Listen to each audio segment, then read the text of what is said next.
I think that especially what we're seeing in the political climate right now, and just like in general, right? Like so many of our kind of points of existence are under attack. And so it's really important that we are bringing queer joy throughout every moment that we can right now. And our job is to bring it in through your clothing.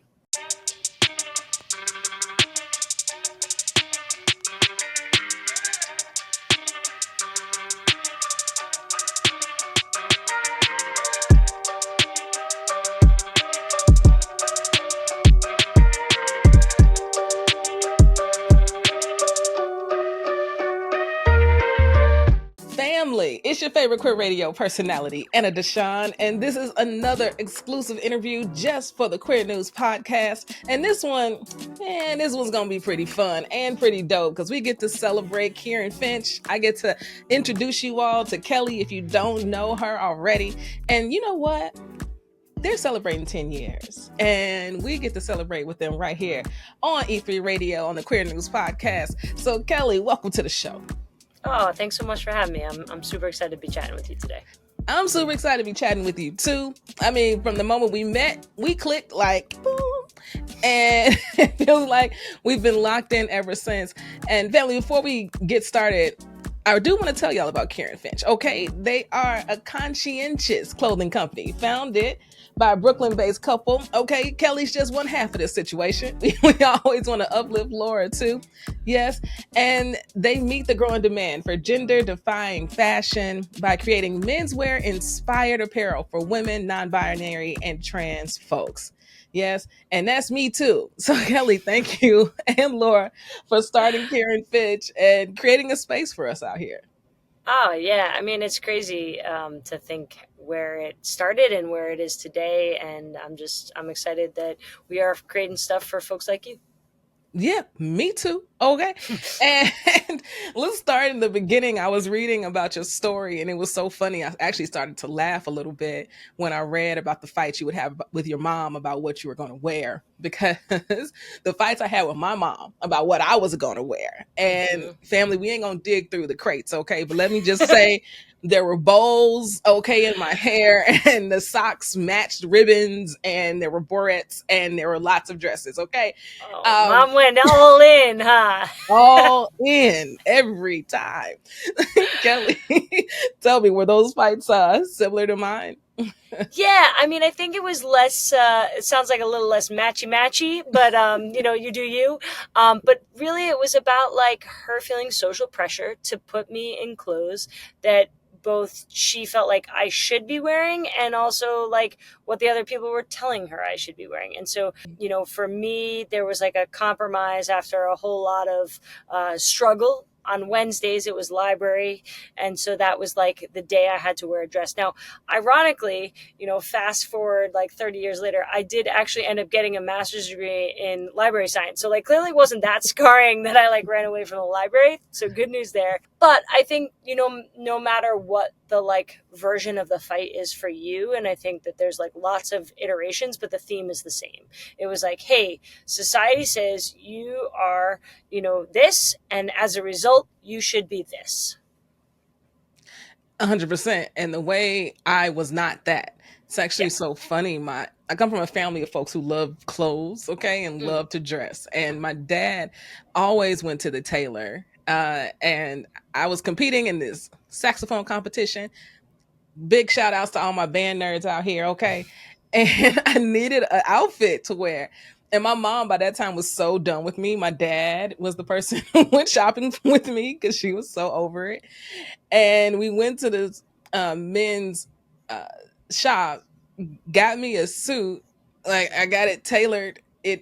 I came home and my mom was like, "What are y'all doing? What is happening?" It had suspenders. I had a jacket with shoulder pads. You look fly. Yes. I thought I looked great. My mom was like, "Fine, whatever." I think my mom had just given up.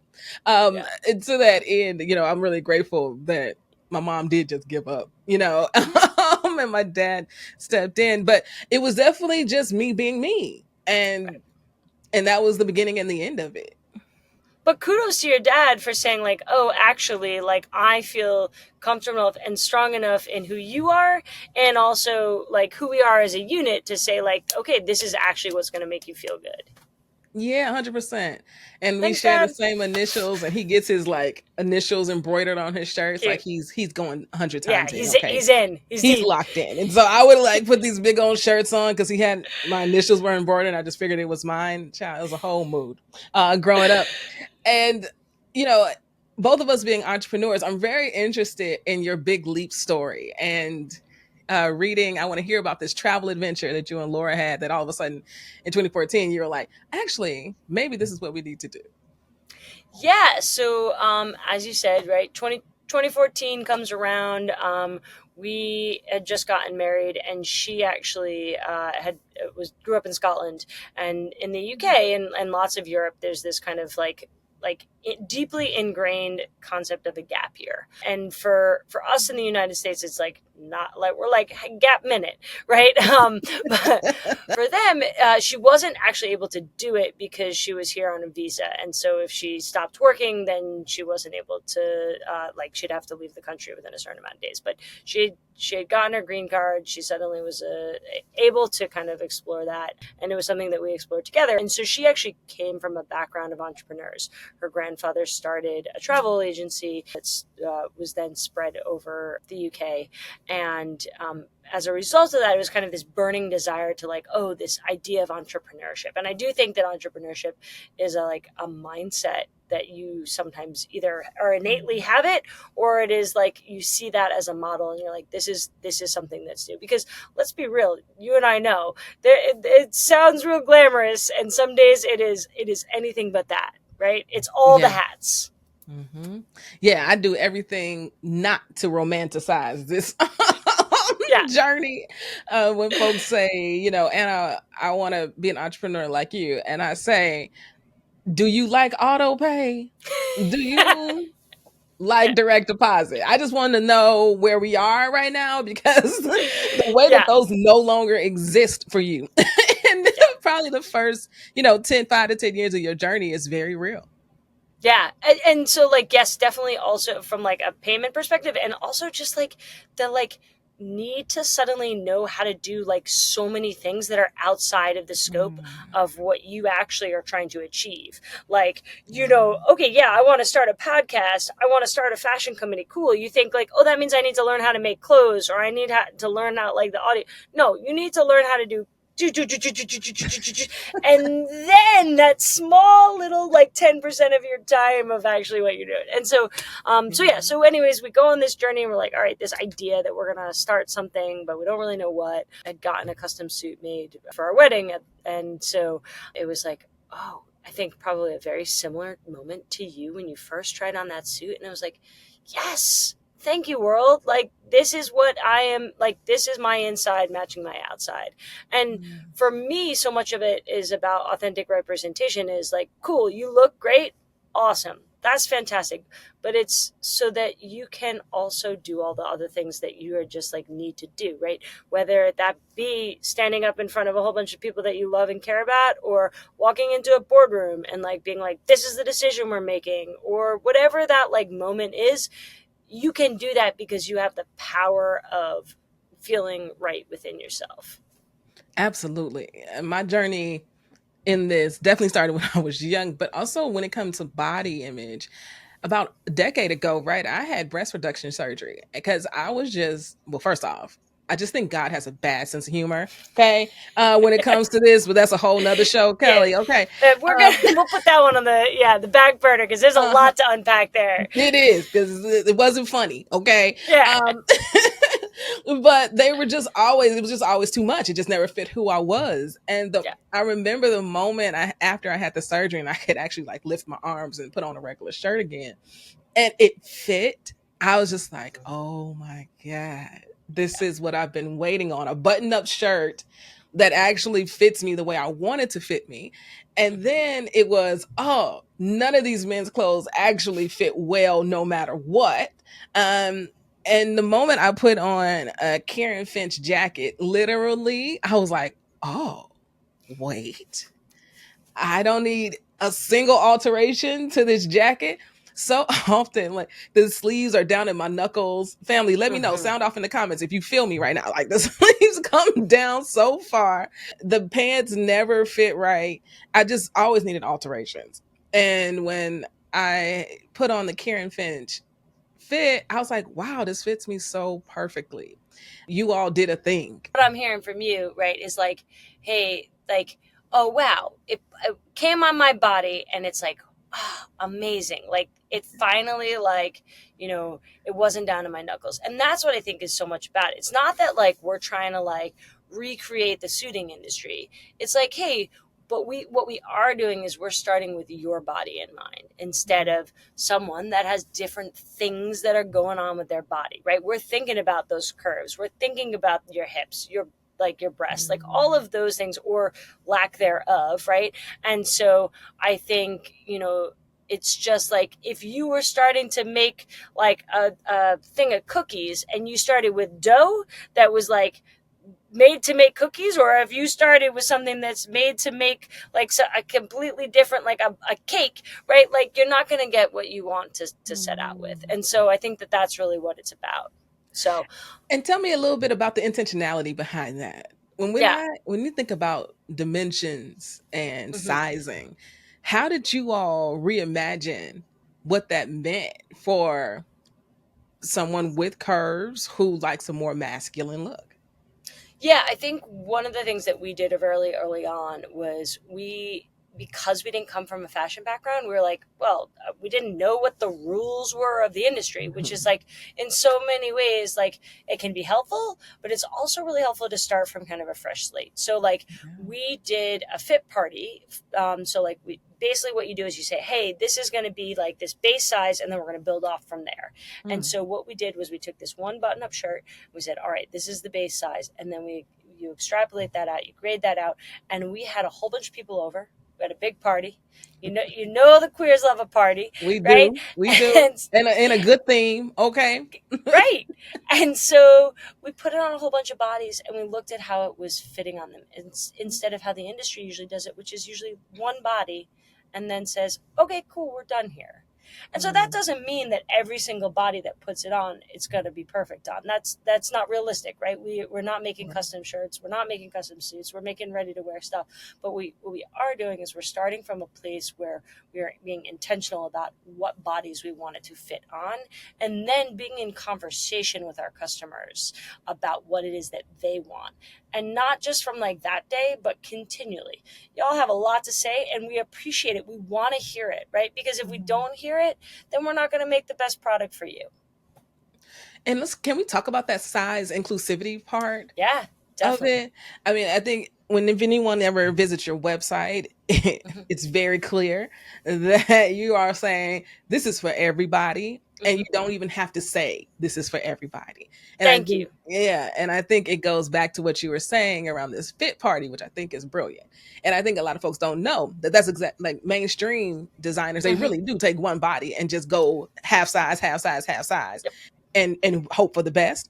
And so the fact that you all gathered your friends and we're like, I want all your different bodies to put this shirt on and let's figure out what works best. I mean, what a beautiful way to reimagine how to do fashion. I think what we are seeing from an industry perspective about like size inclusivity also is like it's entered the chat.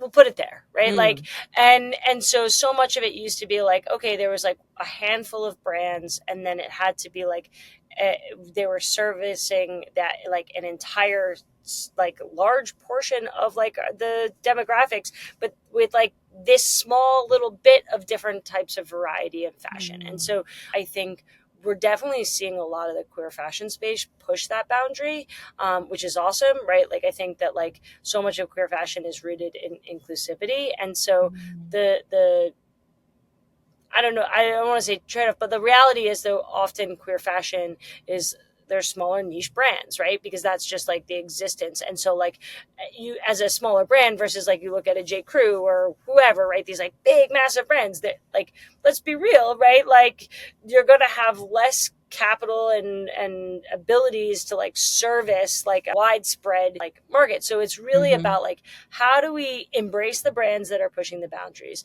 How do we continue to say like, oh, okay, this is what works for us, this what isn't working, and then get better at those and iterate on that by giving feedback, like, what you're saying. And then also give grace to the brands that are saying like, hey, we care about you, we want to serve you, here's where we can, tell us where we're not hitting the mark, and then let's work together to get there. And so like for us, we launched with 2 to 16 in our sizing, and it was always an intention to say, okay, we know that this is where we're starting, but as a brand, right, two people, how are we going to get there with no fashion background? Well, we want to make sure that what we're giving you is also good, right? Because it's not going to be any good if we're just saying like, we got there, right? And so now today we run 0 to 28, extra small to 5XL in most of our offerings. And so, but we're constantly iterating on that.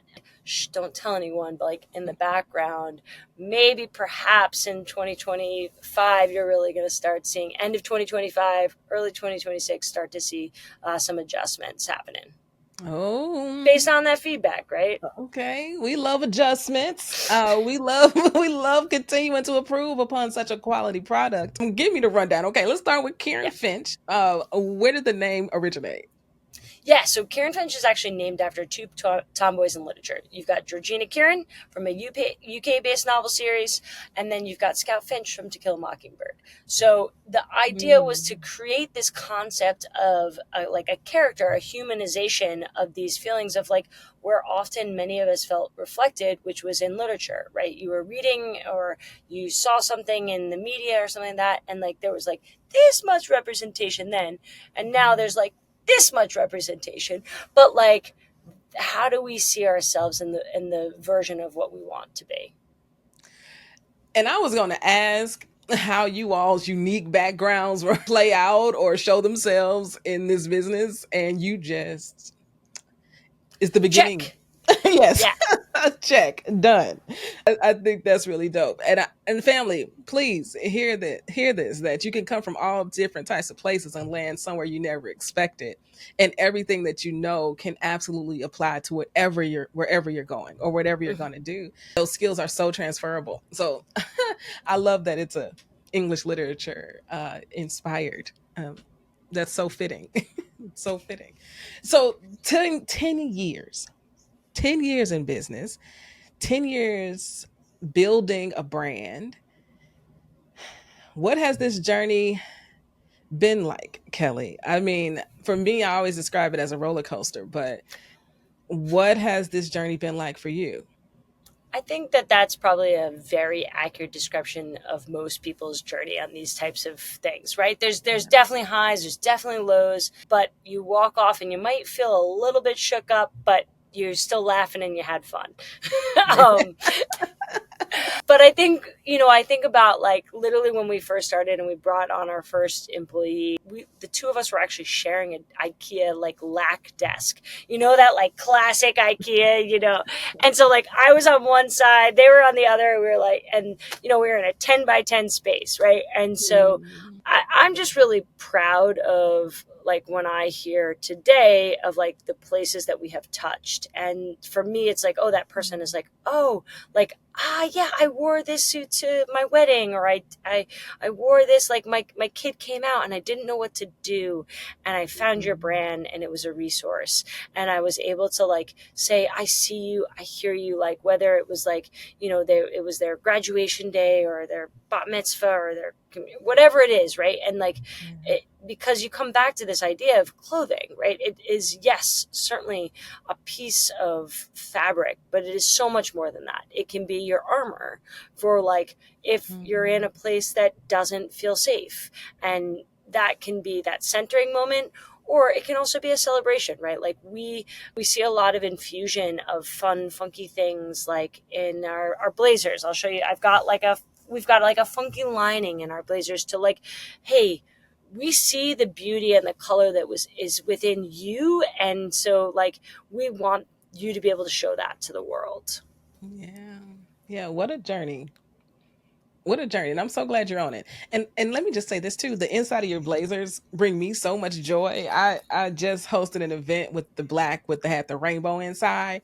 And I opened up the blazer and everybody of course y'all know it was a queer event. Okay. And everybody everybody was like cheered. Like, yeah, we're I like, love yeah, that. my jacket That's is queer exactly. too. Yes, through it, not just because you're wearing it. That's But that's truly what it is. It's about to bring joy, right? And I think that especially what we're seeing in the political climate right now, and just like right. in general, right? Like so many of our kind of points of existence are under attack, and so Mhm. it's really important that we are bringing queer joy throughout every moment that we can right now, and our job is to bring it in through your clothing. 100%. And tell us all, how are you all celebrating 10 years? Are we having a party? What we doing? And I am glad you asked. We love a party around here. So yes, we celebrated with a Liberty activation earlier in September, and then on October 16th, we're going to be celebrating at a local queer owned, black owned, like member of the community spot. It's called Mr. Lee's. So excited to be supporting there, and we're throwing a big party. So we'll give you the link to tell the folks, and come on by, have a drink with us, or whatever that may be, and just like come back to that point of queer joy. 100%. I'm assuming this is in Brooklyn. Yeah, listen, I don't know if we're getting all the Chicago people in town, but yeah, but you're welcome to come, Anna. Hey, I don't know why that weekend is so busy, but if I can figure it out, I am there. And Kelly, we got people all over. All right. So there That's might be true. somebody listening in New York and in Brooklyn, like, actually, I'm going to come through and celebrate with Kirrin Finch. And if you do that, family, make sure you stop Kelly and have a Please drink do. for me. Okay. Yeah, I mean, I think that that's also comes back to this idea of like our network and the beauty of support, that it's like, oh, I feel like you can get from the queer community, and that like feeling of home when you walk into a place, like you're like, ah, okay, I know what to expect. I know that, like, quite literally, that L word chart, like me. Yeah, exactly. The webs are real. The webs are very real.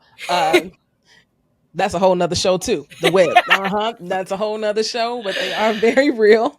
Yeah. And inside your web, I'm curious, who is maybe the coolest person you all have ever styled? Oh, that's a tricky one.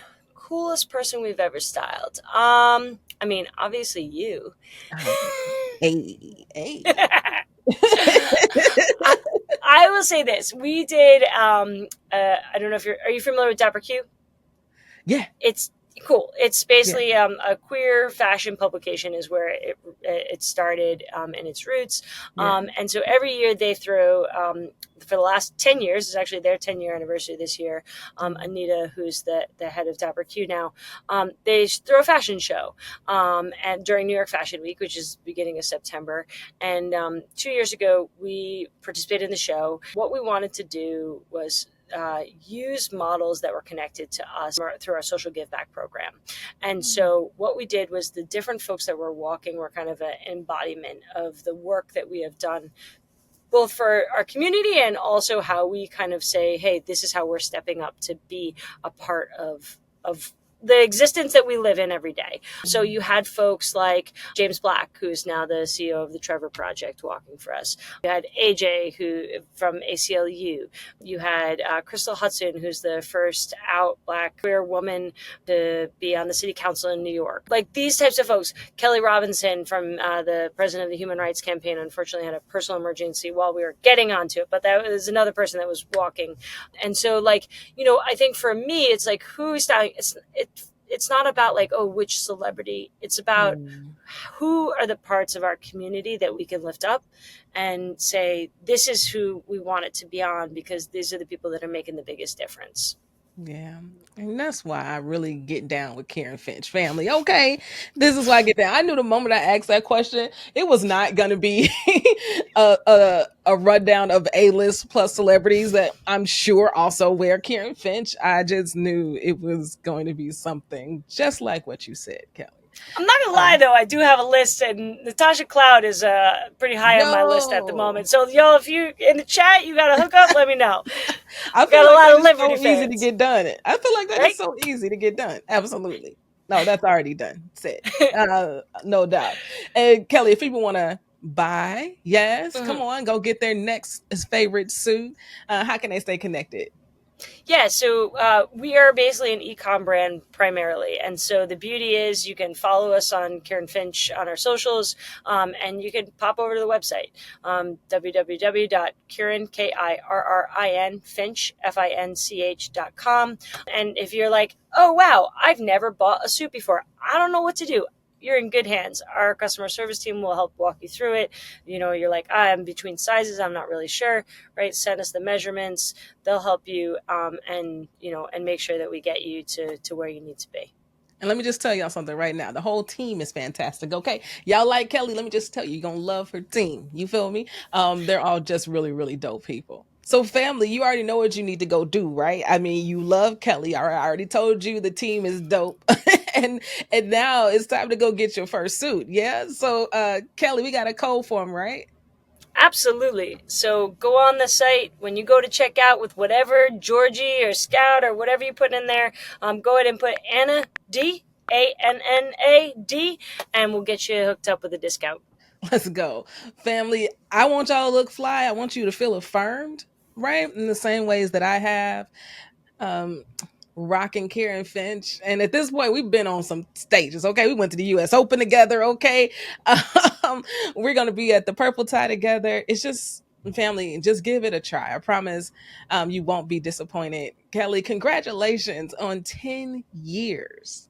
Thank you so Congratulations. much. Thank you so much. And thank you. And congrats on all your success. I mean, I guess it is worth mentioning that the two of us met at another like web of the curve, and that was a celebration of all that you've been doing, and so excited to become a part of your journey as well. Oh, thank you, homie. I mean, you were being honored too. Come on, the web is real. The web is real. The web is real. The web is real. So, family, join the web. You know what I'm saying? You want to be in the end, join the web. Do your thing, support, right? We all we got. We have to support each other out here. And Kirrin Finch is a great brand to support. Check the show notes. You already know all the details are there. And until next time, we are Queer News Done Right.